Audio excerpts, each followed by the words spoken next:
হরে কৃষ্ণ, রাধে রাধে। আমি গীতার কথায় আপনাদের সুস্বাগতম।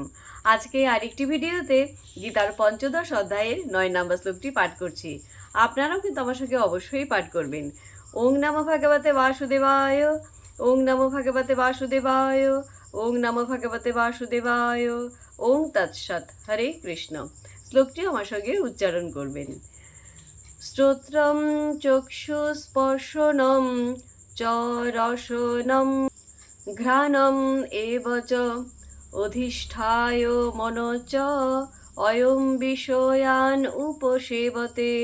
অনুবাদ: এই জীব চক্ষু, কর্ণ, ত্বক, জিহ্বা, নাসিকা ও মনকে আশ্রয় করে ইন্দ্রিয়ের বিষয়সমূহ উপভোগ করে।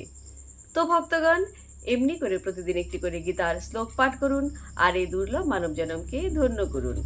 আর আমাকে কমেন্ট করেছেন সঞ্চিতা দে। রাধে রাধে। আপনাকেও রাধে রাধে। হরি বল।